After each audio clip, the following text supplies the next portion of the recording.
What's up everybody, this is Aaron from The Heroic Reality, and today I wanted to bring you guys the Dark Knight Returns animated movie review. And you will notice that we are in a different area today. With this review, we are downstairs in my house instead of upstairs where I normally do my stuff. And that is because it is 4 in the morning right now and I've just been up just doing crazy stuff, man. Hardcore crazy, bro.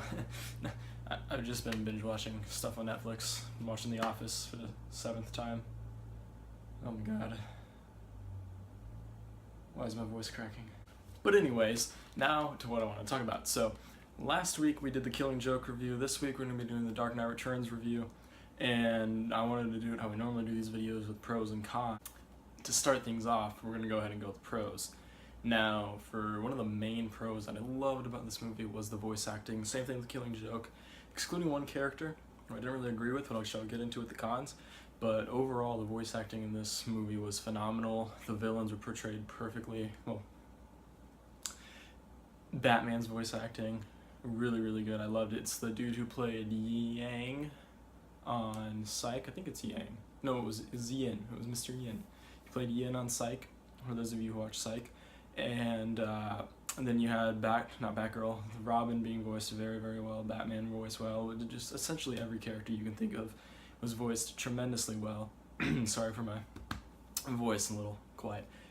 And another pro would be the animation, like the drawing and stuff. And if you go back to the Killing Joke review, I mentioned how it looked really, really choppy and like it was sort of robotic, or like they were just like, didn't seem like they put enough dedication into it. But with this, it is so fluid and like just remarkable that the action scenes are beautiful and extremely well done. And it just shows how much time and care they went in this movie.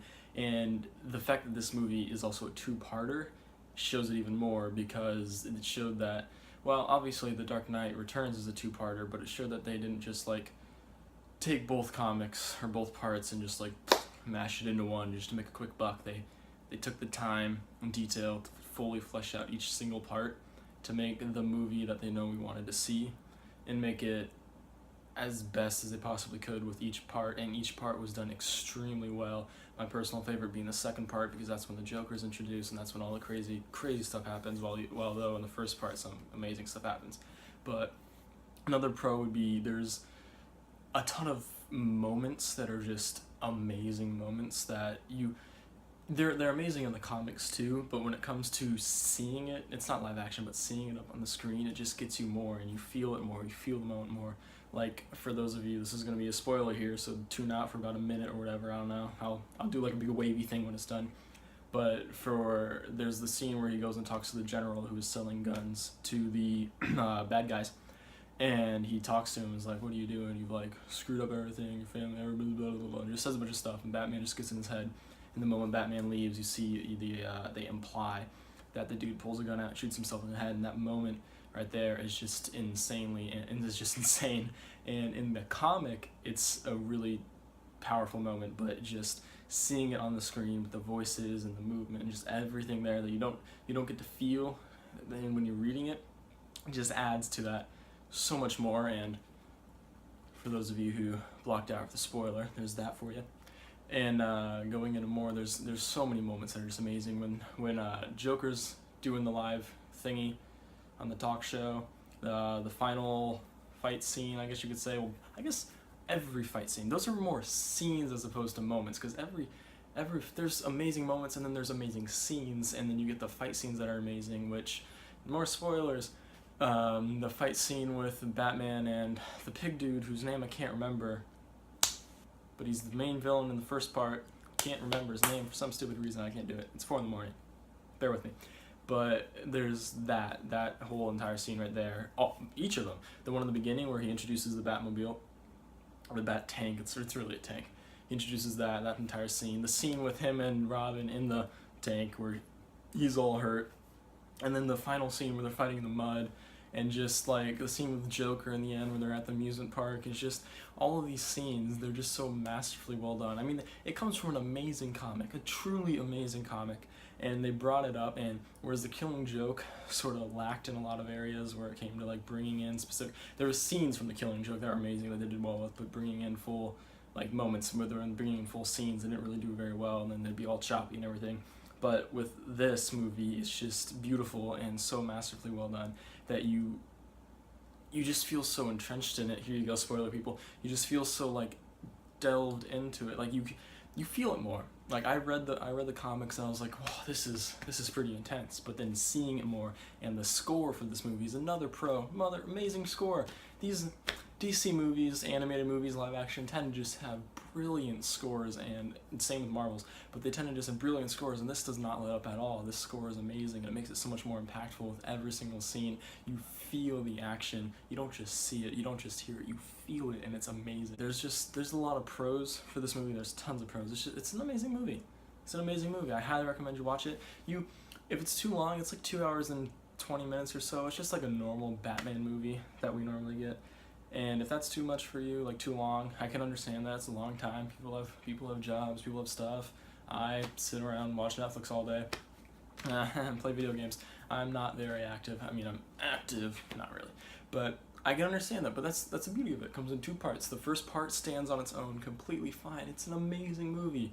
Guess what? So does the second part. You could watch the first part, be in love with it, wait a month, watch the second part, completely remember everything that happened in the first part because of how amazing it is and how amazingly well done it is, and then just go and watch the second part and you won't be lost at all because they're connected, obviously, but they both stand so strong on their own that they could just be 2 completely different films, which they are, but put together just makes probably one of the best 2 hours and 30 minutes you're spending in your life, honestly. It's amazing. They're both just completely amazing. But now the cons. Ooh, cons. So one of the things that annoyed me most was the gang that worked with the pig dude, whose name I still don't remember, was that they just sound so generic. And you know, this is the comic too, they're just generic, they're kind of generic in the comic too. But coming across on the screen, they are just a generic gang. There's nothing really special about them. I mean, they're kind of like idiots, just straight up stupid, dumb, complete idiots. And it shows a lot. It shows really easily, through and through. These guys are stupid. And they generally say the same thing, like slice and dice, slice and baby girl. And then it's just like, oh god, I don't know, it's just so generic. That's just one thing that bothered me the most about it, because the scenes with them, they're not bad scenes, but they're generally not amazing scenes either. Excluding the one where you have them confront Bruce Wayne, and Bruce Wayne's like, yeah, do it. He's like, nah, I can't slice and dice when he's into it, boy. Hold on, I ain't into that.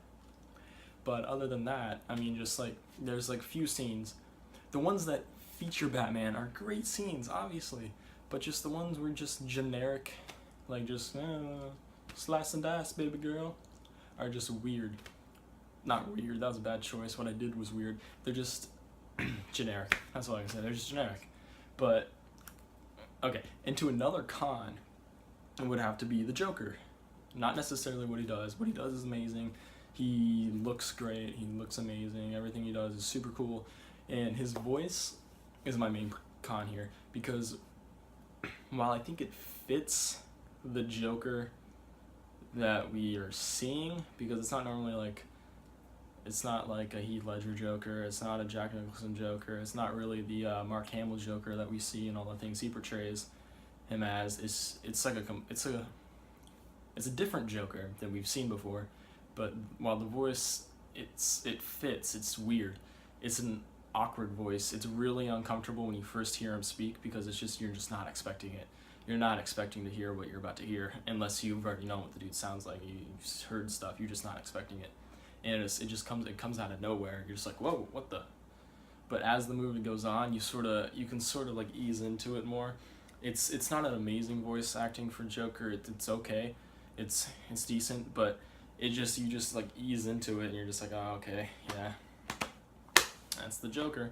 But at the same time, it doesn't really hinder your viewing experience of the movie. It makes it so that, like, you listen to him talk, and you just, it kind of, it's uncomfortable, but a little bit in a good way, because when I first watched it, I was like, ugh, like, I got tingles, which is good, because it's the Joker. He should creep you out, and the voice does creep you out. It creeps you out a lot, because it's just so unexpected, and it's so odd, and just not, it's just, it's weird, which is either a good thing if you like that, and that's probably what they were going for. Thinking back on it now, that's most definitely what they were going for. But for a first-time viewer of this, you're just gonna be like, ah, why? And I think it took me multiple viewings to finally just like accept it and be like, you know, this is Joker. This is Joker. This is his voice. It's good. It's not the best in the. It's not the best voice in the entire thing. I'm going on a huge tangent now. I'm just like spitting out just random stuff at you guys, puking it out. I'm sorry, but just to summarize everything I just said, because it's getting on and on and on. This is becoming a longer video than normal for our reviews, and yeah, it's a good. There's not really that many cons to this movie. It's just a really well done movie. So overall, I would have to say it's a 9 out of 10. It's a 9 out of 10, easy 9 out of 10. I would give it. I don't know what would it take to give it that extra 10, because there's never really any point in this movie that seems to drag on. Every little kind of like case that Batman comes across it feels like it's necessary. It is necessary, but like it doesn't drag apart, because some movies, they take these little tiny cases, like the Killing Joke in the first 30 minutes. It had nothing to do with the rest of the movie. It had nothing to do with Killing Joke that we know and love, and it just seems so out of place after like finishing the movie. You're just like, why was it even there? But you watch this, and the stuff with the kidnapped boy and all that other stuff, Two-Face, blah blah blah blah, everything that happens is there, and it means something, and it matters, and it drives the point across. They don't spend too much time focusing on one person. They don't spend too little time focusing on one person. It's perfect, and you got to give a lot of the credit to the comic itself, because they took straight from the source material. They did really well with that, and just overall, it's the best you could have hoped for. It's amazing, and there's nothing much to complain about other than the genericness of the gang and Joker's voice, which I really hated at first, because it was just so. It seemed a little cringy compared to what I normally heard for Joker, and having known and loved Mark Hamill.